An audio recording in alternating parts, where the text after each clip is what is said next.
না যাবে ততদিন সনাতন জাতি মাথা উঁচু করে দাঁড়াতে পারবে না। যত ধর্ম, রঙিন কাপড় পরি, মালা তিলক পরি, মহারাজ হয়েছি, ব্রহ্মচারী হয়েছি, কিন্তু আমাদের একটা জিনিস ত্যাগ হচ্ছে না। মূল কারণ হচ্ছে, বারংবার বলছে, নিঃস্ব হবে না, কিন্তু প্যারালাইসিস হয়ে ঘরে পড়ে থাকার চেয়ে মৃত্যু হওয়াই শ্রেয়। সনাতন ধর্মের মৃত্যু নেই, কিন্তু এই প্যারালাইসিসের মতো বেঁচে থাকতে ইচ্ছা নেই। আমরা এখন প্যারালাইসিসে ধরে গেছে আমাদের হাত পা। বলো বীর উন্নত মম শির, এ কথাটাকে আমরা ভুলে গেছি।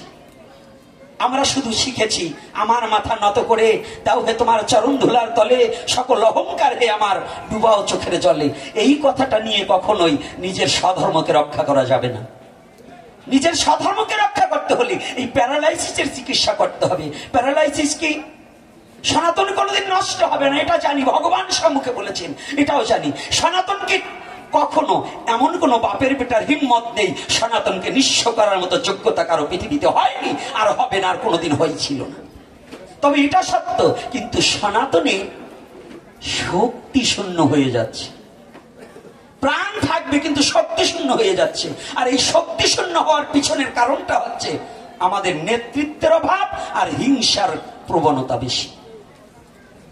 হিংসার নেতৃত্ব, যতদিন সঠিক নেতার সঠিক নেতৃত্ব না পাবো, আর যতদিন পর্যন্ত হৃদয় থেকে হিংসা বিদ্বেষ ও শৈব ও শাক্ত গণপত্য বৈষ্ণব মত ও মতুয়া মত ও রামকৃষ্ণ মঠের ও ভারত সেবা সংঘের আমি বৈষ্ণব, এই মতবাদ যতদিন পর্যন্ত না গিয়ে আমি এক সনাতনী, এই কথা যতদিন পর্যন্ত জাগ্রত না হবে, ততদিন এই প্যারালাইসিস কোনোদিন যাবে না। এই প্যারালাইসিসটাকে যতদিন পর্যন্ত সুচিকিৎসার প্রয়োজন। আর এই সুচিকিৎসা কি হচ্ছে? একজন অহিংসা পরায়ণ ধর্মপরায়ণতা ব্যক্তি, একজন সাধু। অহিংসা পরায়ণতা, হিংসার লেশ থাকলে হবে না। এখন যে মুর্মুহাস্য সময় ক্লান্তি লগ্নে, এই ক্লান্তি লগ্নে সজীবতা হতে হলে যেমন ডায়রিয়ার রোগীকে স্যালাইন খাওয়াতে হয়, তদ্রূপ একমাত্র ঔষধ স্বরূপে যদি একটা জিনিস সনাতনী জাতি, অর্থাৎ দল মত বর্ণ জাতি নির্বিশেষে আমি সনাতনী এই হাতটা তুলে যদি এক ছত্র ছায় আসতে পারে, তবে যদি আমাদের এই ক্লান্তি দূর হবে, না হলে এই ক্লান্তি দূর হবে না।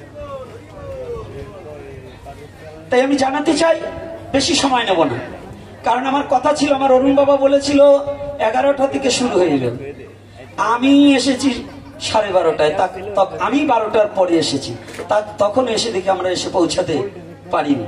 আর আমরা বাঙালি তো, আমাদের টাইম টেবিল একটু বোধগম্য কম, আমাদের সবারই কম। আমি সাধু, 11টায় আমার আসার কথা, আমি এসেছি 12টার পরে। আর কারণ হচ্ছে 11টায় হয় না, কারণ গতকাল গিয়েছে একাদশী ব্রত, আজকে সেই ব্রতের একটু ভগবানকে ফুল জল না দিয়ে তো কেউ আসতে পারবে না, যারাই আছে সকলে। তবে আমি কথাটা চাই, এখানে সাধুকে ভালোবাসবো। স্বামী বিবেকানন্দ না, তার একটা কথা আছে, ছল সাধু সাজার চেয়ে 2 ঘন্টা ফুটবল খেলা অনেক ভালো। ছল সাধু সাজার চেয়ে 2 ঘন্টা ফুটবল খেলা অনেক ভালো।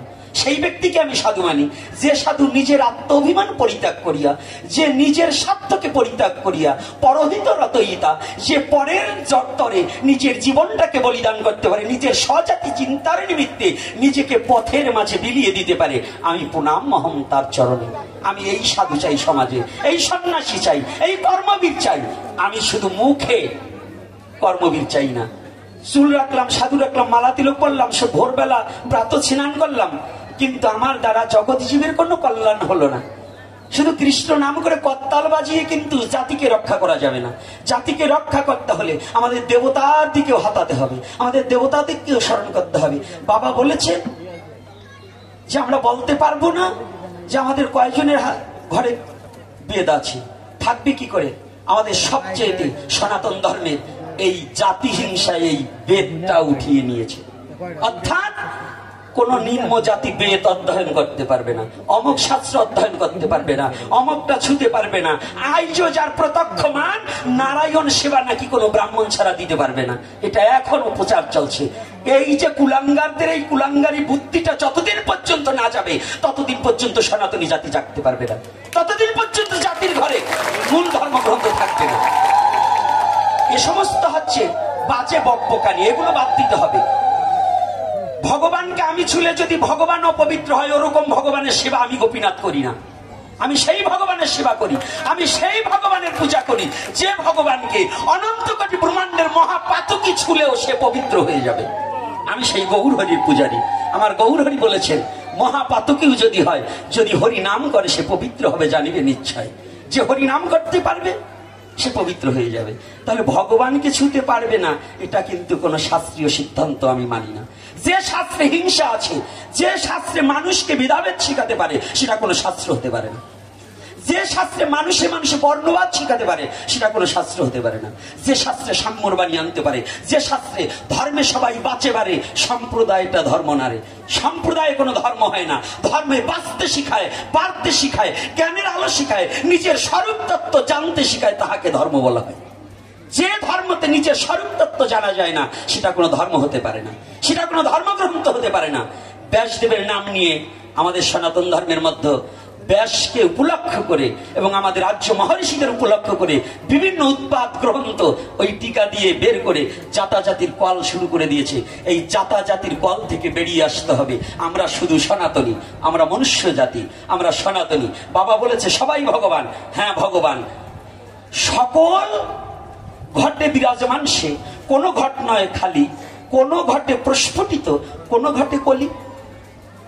ভগবান সর্বদা আছে, সবার মধ্যে আছে, আছে বটে, কিন্তু ভগবানকে চিনতে হবে, ভগবানকে জানতে হবে, পরমাত্মাকে চিনতে হবে, জানতে হবে। আর পরমাত্মাকে যতদিন পর্যন্ত আমি না জানতে পারবো, ততদিন পর্যন্ত ভগবান আমি বললে ওরা মানবে না।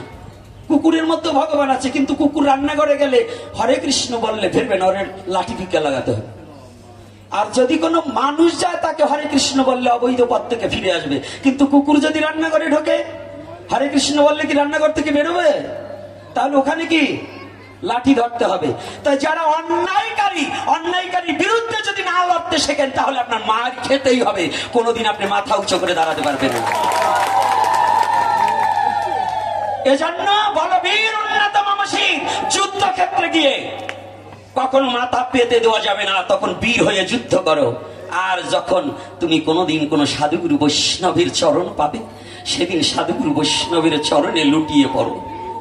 আর যুদ্ধক্ষেত্রে যখন দেখবে নিজের জাতিকে রক্ষা করার জন্য যুদ্ধ এসেছে, নিজের অস্তিত্বের লড়াই এসেছে, নিজের টিকে থাকার লড়াই এসেছে, সেদিন অস্ত্র হাতে যুদ্ধ করো, তাতে কোনো পাপ হবে না। এটা আমার দেবতা শিখিয়েছে, আমার ভগবানে শিখিয়েছে, আমার গীতায় শিখিয়েছে। অর্জুন যুদ্ধ করবো না, ধনুর গান্ধী ফেলে দিলেন। ভগবান কৃষ্ণ নিজে বললেন, উঠো অর্জুন, মোহ ত্যাগ করো, দুর্বলতা ত্যাগ করো, কাপুরুষতা ত্যাগ করো। একমাত্র সনাতন ধর্মের কাপুরুষতাই হচ্ছে দুর্বলতা, কাপুরুষতাই হচ্ছে দুর্বলতা। তাহলে তোমার মোহ ত্যাগ করো, দুর্বলতা ত্যাগ করো, কাপুরুষতা ত্যাগ করো, তুমি বীর হয়ে যুদ্ধ করো। তুমি কাদের জন্য ভাবছো? যে সত্য নিয়ে ভাবছে না, যে সত্যকে বুকে ধরতে চায় না। ঠাকুর রামকৃষ্ণদেব বললেন, আমার বারংবার যে কথাটা আমার পিছেটে, প্রায়টাই পিছেটে যে কথাটা বলি, রামকৃষ্ণদেব বললেন, যিনি সত্যকে ধরে আছে তিনি ভগবানের কোলে শুয়ে আছে। তাই তো বাবা, যিনি সত্যকে ধরে আছে তিনি ভগবানের কোলে শুয়ে আছে। তাহলে সত্যের জন্য যে লড়াই করতে পারবে না, তাহলে সে যত বড় সাধু হোক, আমি তাকে সাধু বলে গণ্য করি না। সত্যের প্রতি লড়াই বাঁধলে লড়াই করতে হবে, যুদ্ধ বাঁধলে যুদ্ধ করবো। তথাপি সত্যকে টিকিয়ে রাখার জন্য জীবনে যা যা প্রয়োজন তাই করতে হবে। এটাই সনাতনের শিক্ষা। ভগবান কৃষ্ণ বললেন, অর্জুন তুমি ধনুর গান্ধী ধরো, এই অসতের বিরুদ্ধে তুমি সত্যকে ধরে রাখার জন্য যুদ্ধ করো। করেনি যুদ্ধ? ভগবান নিজে নির্দেশ দিলেন, বাবা যুদ্ধ করেছে না? তাহলে কেন করেছে? অন্যায়ের বিরুদ্ধে। তবে ন্যায় যুদ্ধ পরায়ণতা। আমি ক্ষত্রিয়, আমি ব্রাহ্মণ, আমি বৈশ্য, আমি শূদ্র, আমি চারি জাতি, আমার মধ্যে চারটা জাতি, আমার চারটা বর্ণই আমার মধ্যে বিদ্যমান আছে। যখন যুদ্ধের প্রয়োজন, ধর্মযুদ্ধের, অন্যায়কে যখন প্রতিহত করার জন্য দাঁড়াবো, তখন আমি ক্ষত্রিয়। যখন মানুষকে, আজকে চমৎকার কথা বলছে স্বামীজি, চমৎকার একটা কথা বলছে, একটা গ্রন্থ দিন, বই দিন, ওটা বাক্য ব্রহ্ম, বাক্যের দ্বারা যে ব্রহ্ম, খলিদং ব্রহ্ম, যেটা বাক্য ব্রহ্ম বেরোবে, ওই বাক্য ব্রহ্মের দ্বারা আর একজনের ব্রহ্ম তত্ত্ব জ্ঞান উদয় হবে। এর দ্বারাও একটা দানও হয় এবং আমাদের মঙ্গল হয়ে যাবে। কিন্তু এই মঙ্গলটা যেন সৎ পাত্রে হয়। আজকে আমাদের সনাতন ধর্মের মধ্যে আমি দেখতে পাই কিছু কিছু শিক্ষিত লোক, আবার বাবারা কষ্ট পাবেন না, একটা গাধার যে মর্যাদা আছে আমাদের মধ্যে, এই সনাতনীদের মধ্যে কিছু শিক্ষিত গাধা আছে, তাদের সেই মর্যাদা নেই। অর্থাৎ নিজের স্বজাতি চিন্তা হারিয়ে গেছে। এরা দুষ্ট লোকের সাথে সন্ধি করে নিজের ধর্মের যাতে ক্ষতি হয়, নিজের জাতের যাতে ক্ষতি হয়, এই ব্যবস্থা করছে। ওরা গাধার চেয়ে নিকৃষ্ট। তাদের সঙ্গ পরিত্যাগ করে একমাত্র যারা নিজের স্বজাতি চিন্তা আসবে তাদের সঙ্গ করে আমার জাতীয় চিন্তাটাকে হৃদয়ে ধারণ করতে হবে। আমার স্বধর্মের প্রতি যাতে কোনো আঘাত না আসে, স্বধর্মকে রক্ষা করার নিমিত্তে আমাদের এগিয়ে যেতে হবে।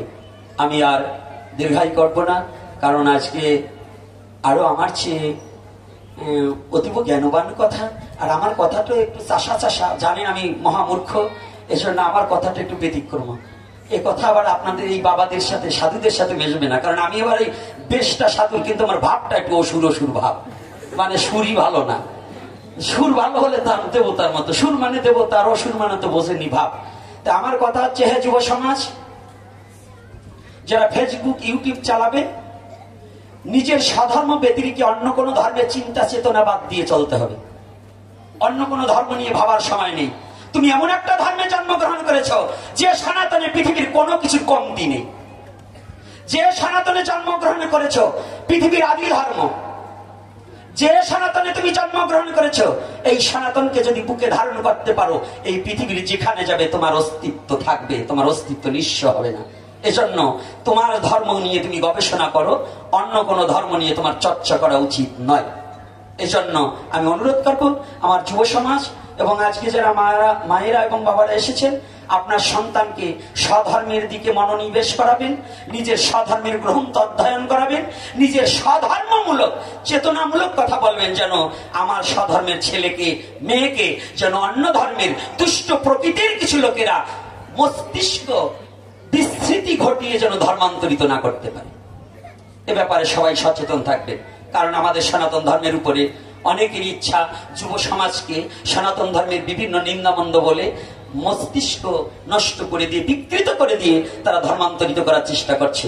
আমরা আমার ধর্মকে ভালোবেসি, আমার স্বধর্মে থেকেই যেন আমার মৃত্যু হয়, আমি যেন নিজের স্বধর্মকে প্রতিপালন করে হাসতে হাসতে মৃত্যুবরণ করতে পারি, এই আশা নিয়েই আজকের মতো ইতি টানবো। তবে আমার কথার মধ্যে যদি ভুল ত্রুটি হয়, নিজ সন্তান রূপে সকলে ক্ষমা সুন্দর দৃষ্টিতে রাখবেন। আর আগামী দিনে পথ চলা যেন আমার স্বজাতি চিন্তা নিয়েই হয়। আমি অনুরোধ করব আজকে সন্ন্যাসী বৃন্দ, সাধুবৃন্দ, যারাই ভক্তবৃন্দ যারা এসেছেন, সনাতন ধর্মাবলম্বনকারী হিসেবে, আমি বর্ণবাদী হিসাবে নয়, সনাতন ধর্মবাদী হিসাবে সবার রাতুল চরণে আমি প্রণাম জানাচ্ছি। জয় নিতাই, জয় গৌর হরি বল, জয় জয় পরম দয়াল শ্রী গুরু নিতাই গৌর।